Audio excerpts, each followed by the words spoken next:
Fan service is an extremely tricky element of franchise filmmaking to get right, because when it feels earned and is executed correctly, as in Avengers Endgame or as in Doctor Sleep, it can deepen an audience's love for an IP. But as Hollywood has proven time and time again, studios and filmmakers often use nostalgia and past successes as a crutch and over-rely on iconic characters, imagery, themes, and even entire plots, which makes the end result feel less like a pat on the back and an insider wink and more of a slap in the face and being utter wank. It can create situations where fan service isn't fun or charming anymore, it's just lazy, cynical storytelling hoping to wring every last dime of movie property money out before fan fatigue finally kicks in. So let's take a look at times when things went too far. As I'm Jules, this is WhatCulture.com, and these are 10 movies totally ruined by fan service.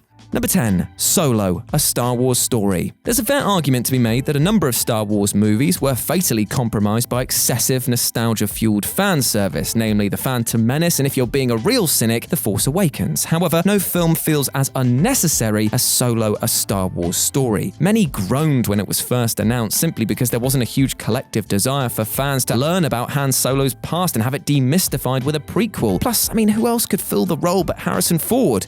No one. That's who. And while there were pieces of Solo that are impressive, such as some of the other casting choices and action sequences, it's just too bloated with pandering shout-outs and callbacks to be enjoyable overall. Just thinking of moments like the reveal of Han's surname and Chewbacca's nickname are just plain embarrassing, and the use of classic lines feels forced. Worse still are the sets that are just so littered with nods and asides that you'll be exhausted by the second half, and for those with a galaxy-spanning knowledge of the series, all of these inclusions still manage to feel lazy. It tanked at the box office as a result, and clearly both fans and Han Solo himself deserved so much better. Number 9. Jurassic World. Designed as a rather now fashionable reboot sequel, Jurassic World resurrected the franchise with new characters and settings, but it's a tale that only rose through the ranks of its brethren because it was pretty much a retelling of the 1993 original. Let's break it down. We've got a park infested with genetically engineered dinosaur malfunctions, 2 kids desperately trying to survive, and heroes that are rescued by an air quotes heroic T-Rex, which is exactly the same one from the first movie, might I add. And then you've got the exact same shots, the feeding sling, the recreation of the original's iconic herd shot, literally dusting off the classic Jurassic Park Jeep. And one of the park's engineers even wears a damn Jurassic Park t-shirt for the entire movie. And yet, for all of the fan service in this film, the movie also seemingly really wants to condemn fans with a heavy-handed message of fandoms get bored and only want bigger and better monsters, while at the same time giving those exact same things to its audience. It's a film that at its core really doesn't respect you,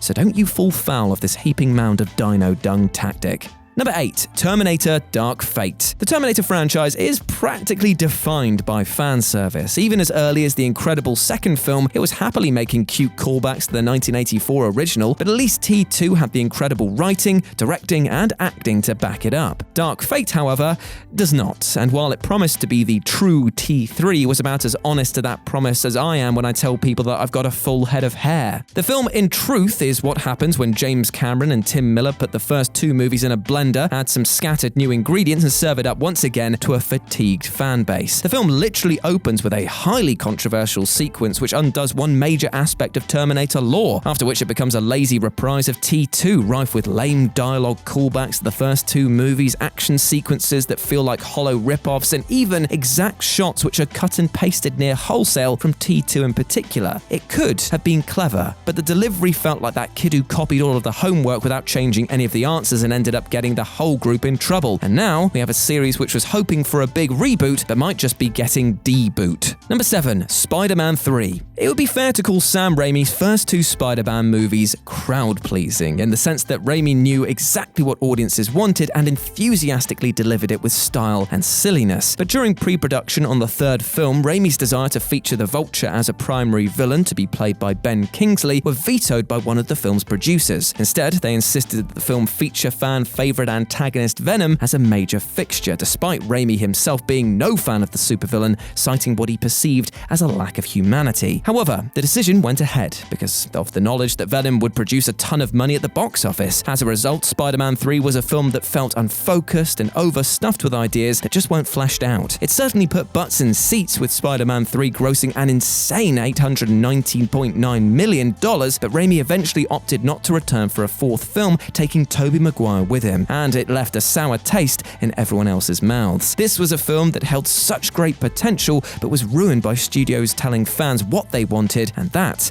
is the worst type of fan service. Number 6. Fantastic Beasts: The Crimes of Grindelwald. Though the first Fantastic Beasts movie wasn't great, it was at least a confident enough vision that felt like it didn't need to overindulge on the Harry Potter fan service and instead served as a solid enough base for future movies. The sequel, The Crimes of Grindelwald, sadly was completely devoid of the same fun, and what we got instead was J.K. Rowling messing with her own lore so much that the end reveal still has Potter fans debating just how precisely it contradicts the established Potterverse. Plus, the amount of callbacks and shoehorning of characters in to fit the narrative felt so apparent that one couldn't help but see this as a series of tick boxes rather than a compelling and emotional story. Reviews were mixed, and the movie's box office ultimately came in below expectations, which, when combined with its Johnny Depp-centric PR issues, prompted Warner Brothers to delay the third film by a year to do some behind-the-scenes rejigging. It seems, unfortunately, that the spell may have finally been broken for this film franchise. Number 5. Superman Returns. The best and worst qualities of this film can be summed up in that it is a project which truly loved the 1978 Superman film. This is great in some instances, like because of its adherence to Superman's ideals, like its light-hearted approach. However, it also felt like it was a product that was completely out of touch with current-day cinema. In many ways, Returns is a prototypical example of the quasi-remake masquerading as a sequel that is so popular nowadays, and because of its insistence to recreate the magic of yesteryear, its newer elements, like making Superman a deadbeat dad, feel completely at odds with one another. Nobody was saying that Singer needed to make a grim, dark Man of Steel-esque Superman movie in order for it to succeed, but would it have killed him to, actually come up with some more original material? Fans of the 78 film felt like it was a pale imitation of that, and younger audiences didn't connect with its quaint tone, resulting in a box office bomb that was far from super despite overall positive reviews. Number 4. Alien Covenant.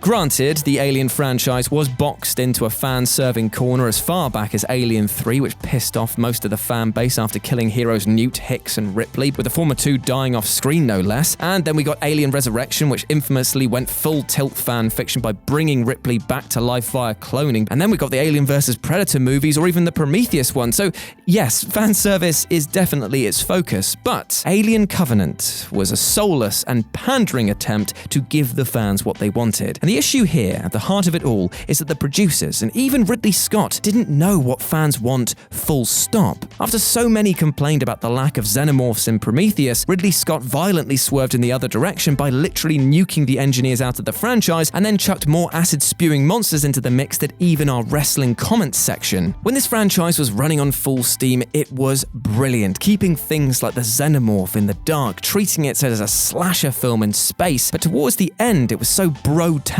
it was less like watching a battle with a super intelligent being from another world and more like idiots grappling with a wave of enemies with the IQ of a baked potato. Number 3. Spectre. Spectre, helmed by Sam Mendes, disappointingly felt like a regression from the progress that was made by Skyfall and felt like a misguided attempt to restore some of the air quotes classic irony of the Roger Moore era to the franchise. After Skyfall, this old-school approach felt positively stodgy, especially in its continuously questionable approach to female characters, and even the brilliantly cast Dave Bautista couldn't save this from feeling like a slap in the PPK for many fans. And despite Walt's also being another perfect casting choice as Bond's most iconic enemy, the script strained way too hard to create a personal connection between him and Bond, and by the time that Blofeld explains who he was, and not being the puppeteer behind all of Bond's prior run-ins, it's hard not to laugh at the contrived silliness of it all. All Spectre had to do to be a good Bond film was to follow the template set by Skyfall, but for some reason the decision was made to slide back into the creakier old habits of retro Bond films, which just didn't sit well with audiences. As has been loudly said many times over now, Bond has to move with the times or he'll be completely left behind.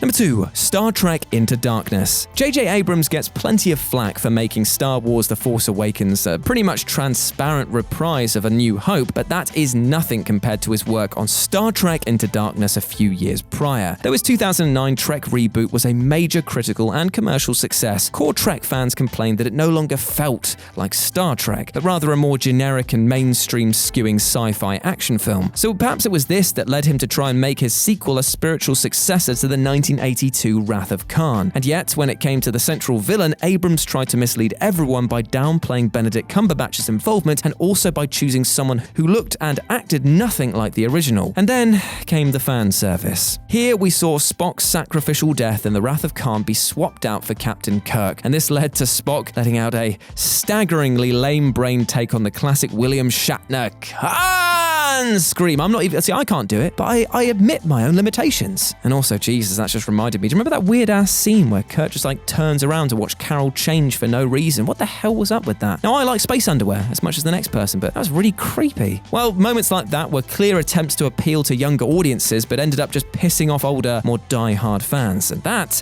is not a smart move. And number 1, the Hobbit Trilogy. Now, I know this isn't popular, but I really hate these movies. I love the Lord of the Rings films, but there was just absolutely nothing in the Hobbit trilogy for me. Just like your mum's tits, it was bloated and completely fake, and just very sad watching something slide from greatness into... well, they look like eggs on a doornail now. And yes, that was my depressing one per list. It also had some queasy shots that failed to show any actual action, and it was just like everything that had been learned from Lord of the Rings had been thrown away, and instead, it was just a desire to milk every penny out of the franchise. If having a single book split into 3 wasn't bad enough, the likes of Frodo, Saruman, Galadriel, and especially Legolas are all just chucked into the mix in order to yell at the audiences, "See, kids, it's still the same thing that you like, but now with more green screen." Oh, get out of here, mate. You know what? This shall not pass. And the less said about the love triangle, the better. Absolutely gag me with a wooden spoon. And there we go. Those were 10 movies totally ruined by fan service. I hope that you enjoyed that, my friends. And you know what? If you enjoyed any of these films, then good for you, because you are allowed to think and act in any way that you like. That is your life to live, my friend. But I am just saying right here that sometimes fan service can be a bit of a bad thing. Let me know your thoughts below, like I said before, and I hope that you have a fantastic day, whatever you are getting up to, because you, my friend, deserve love, happiness, and success. We all do. And I hope that you're treating yourself kindly, both physically and mentally. And if you're struggling with things that you feel are overwhelming and outside of your control, then remember, you can speak to people about them. Friends, family, and professionals in the support industry. You will be surprised at how much people care. Trust me on that one. As always, I've been Jules. You can go follow me at RetroJ with a 0. And if you want to try out something a bit different, then why not swing by Live and Let's Dice? It's my board game channel that I run here over on YouTube in my spare time. And as always, you have been awesome. Never forget that, and I'll speak to you soon. Bye.